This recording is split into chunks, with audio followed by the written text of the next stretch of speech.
Hello.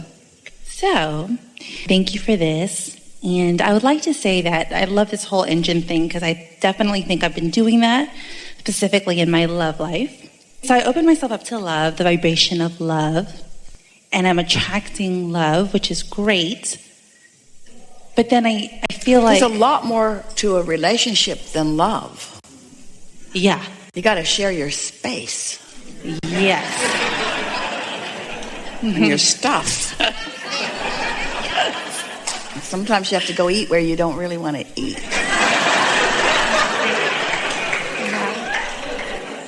All that. There's this one person in particular that, I feel compelled. The least resistant thing is being drawn to this person. And we have really great energy. I feel very joyous. But then there's also, it feels like on the other end of that stick, that's shutting off of the circuit. And then the pain that feels of not having that love flow freely. And so what I like to do is just say, okay, I'm going to take massive action and go and cut this off and go in another direction. But then I don't know if that's my inner being or just him liking the chase. It's like reeling me back in. And then we go through this whole cycle again.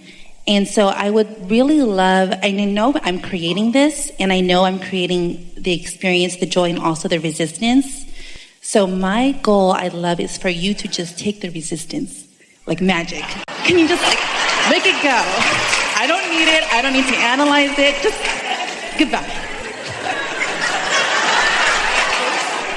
Zap. Next. Yay! We know that's what you want. Yes. Good luck with that. Well, the conversation that we had before is a perfect conversation to precede this conversation, isn't it? Yes. So, what do you think causes you to introduce into the equation something that slows it down and makes it so uncomfortable? Why don't you just go with it? You're opening words about it, about how it feels and how you feel called and how delicious it is. Mm-hmm. So what else is happening that doesn't allow that to just be what it is? Because he does something I don't like.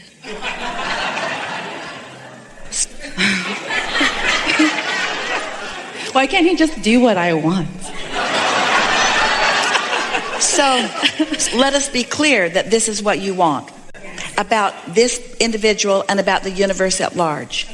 Universe, we'll just talk to the universe first on your behalf because it will be easier for you to understand what we're getting at. Universe, I want you to include in your vastness only things that please me.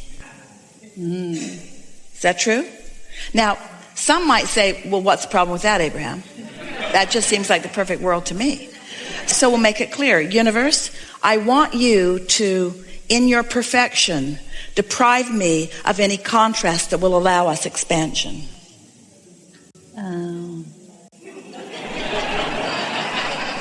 Okay. Further, universe, I feel that I have evolved as much as I am going to evolve on this topic. So there's no point of me collecting any more data. I'm ready to just cash in my chips and receive back the proportionate experience to what I've amassed so far, and I don't need to accumulate anymore. Well, I mean, if that would be great if I could just grow without the pain part. I mean, can I just grow with more pleasure? All right. Let's sit in that for just a little bit because everybody agrees with that. That would be all right if I could grow without the pain part. Let's use more accurate words. That would be all right if I could grow without the contrast part. Mm-hmm. So here's the question that we have for you. Does there have to be resistance in contrast? This is the most important question that we've ever asked you. Does there have to be resistance in contrast? Because the contrast is the differences in what you're seeing, but the contrast is you hooking a train on the other end of your train and pulling in opposition to tear yourself apart. It's not the things that he's doing right or wrong that are making you happy or not happy. It's your response to them. It's your reaction to them. It's the resistance that you assign yourself that is causing your discord. So now this is good because you're very forthright with this. So what does that mean to you? So that means, in your words, that means, Abraham, then that means that I have to put up with stuff that I really don't want. And you're telling me that it's my problem, that I just need to feel good anyway? Are you? Pretty much. Sometimes people will say to us, Abraham, and if we couldn't feel what you were talking about before, we might be having a different conversation with you than we are. A conversation more about take your time or collect more data and blah, blah, blah, blah, blah, blah, blah, all of that. But the important thing to understand is that you've been putting into this vortex the things that you want for a long time. Yes. And there's no possibility that you're ever going to be in a place without contrast. But what you do about the contrast is everything. And most humans in the subject of relationships want to talk about what the other person is going to do in regards to contrast or in regards to resistance, not about what they are going to do. And you can't control what they do, but you can control what you do. So what we're talking about is the difference between flowing energy because you are in alignment and you're feeling the call and reacting to what someone else is doing. Here's the thing. This is a really good way of looking at this. If you've got your train, let's say that it's really loaded down. It's got a really heavy cargo, and it's got a lot of powerful engines on it, and it's moving really, really strong and fast in that direction. And you tack a little opposing engine on it going the other way. This train is not even going to notice that engine pulling in opposition. One time, Jerry and Esther, with their big Prevost monster bus, towed their car behind it with the brakes on. The bus did not even know it was happening. Made no difference. It just turned that car into a sled and pulled it until the wheels were on fire. When there's enough momentum going this way, your resistance becomes less important, you see. But if you're going this way and this way and this way and this way and this way and this way, then your resistance is a bigger factor in your life experience. So if we were standing in your physical shoes, we would focus upon those delicious positive aspects of which there are so many. And we would not allow ourselves in time, it'll take a little practice, to be a reactor to the things that are bothering you. And one of two things will happen. In other words, it always works itself out. Because sometimes people will say, Abraham, they'll tell us about some relationship that they have, and they'll say, do you think I should leave? And sometimes we say yes, because the truth of it is that law of attraction, when you're looking for harmony and your vortex is full of things that you want, and this other person is really not a vibrational match to a lot of things that you want that are in your vortex, then harmony is doing this. That's harmony. But it doesn't feel like that in this conversation. Mm-hmm. Well, how much longer do I have to do this? Because it's forever. I mean, okay. So with this person, for example, like well, your question is, how long do I have to put up with the discomfort? For as long as you've got those vibrational patterns going on within you. For as long as you think that somebody else needs to make the change in order for you to feel better. Right. But isn't that relationship, do you compromise? You know, maybe you don't want as much of a domesticated relationship as you think you do. I've thought of that. Maybe it's possible to have everything that you both want. So you want this, the other wants this, and let's say it's different. Well, the universe can accommodate both of you completely, and you can live happily ever after. But if you're looking over there at what that one wants, and you're all bound up about it, or the other one's looking over at you and not liking it and all bound up about it. So who's bound up here? Who has the most angst about what the other one is doing? You or? I think me. Yeah. Okay. So do I just allow and just continue? So when someone says to us, should I go someplace else? And we say, yes, but you'll be taking yourself with you. You'll go and you'll take that tendency with you. So wouldn't it be nice to find a way to be less of a reactionary? It would be great to be less reactionary. I mean, I'm very like all or nothing. Like I'm like when I give fully, I give fully. Deliberate creators are often that way. But along the way, sometimes, eventually, always, if you are to really be the happy being that you were born to be, you discover that you just cannot be someone who the majority of your vibration comes from your reaction to things, because it makes such a chaotic wobbly world for you. You're just not going to find enough people to line up with what you want. You just have to be someone who lives in the world, who is dominantly controlling your own point of attraction, but isn't responding to the point of attractions that others are bringing to themselves. It's a sort of understanding that variety is a good thing, not a bad thing. You see, let's just back away from you just a little bit into a broader view of mass consciousness, or we're talking about the collective consciousness of humans who are on your planet today. So many, in fact most, have not reconnected with the fullness of who they are. And just for that reason and that reason alone, they feel more vulnerable.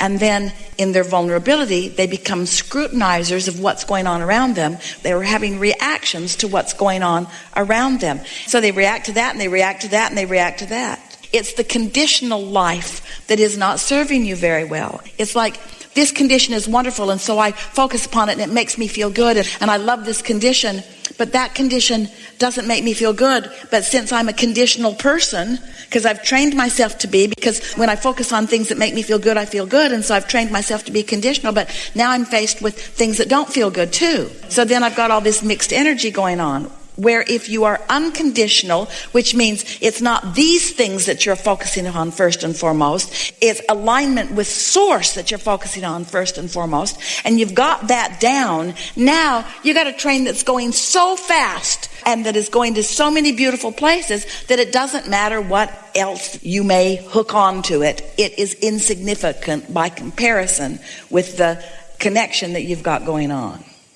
That's true, because I just, the vulnerability thing, I was thinking like I want a title, and I read all about attachment theory. I'm like, he's avoidant, he has all these problems committing, and I want you to commit and tell the whole world, change your Facebook status so everybody knows we're together.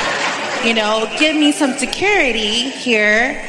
But if I was... But the very fact that you're asking for security means you're not getting it where you really get it, and you're looking for love in all the wrong places. You're looking for security in all the wrong places. You're looking for it through his behavior, and he's been there before. He knows he cannot jump through enough hoops to make you happy. Not for very long. And so, as others have tried to domesticate him, here's the thing. He wants to be domesticated. He does. He wants so much of what you want. He just doesn't want to be responsible for how you feel all the time. That's true. I'm responsible for my feelings. He's responsible. That's a really great thing. But then you hear people saying, well, girl, then you need to get away from him because he's probably doing something bad. But don't listen to other people. Just align with source. Well, they won't come around so much if you don't agree with them. Law of attraction isn't even, but it's always fair. If you've got some of that going on within you, then people with those opinions will be around you expressing those opinions to you all the time. But really, look at the alternative. Do you really want to say to someone, I need your undivided attention? We promise you, if he were to give you undivided attention, after a little while, you'd say, I need my space. I've had that before with other people, and that's true.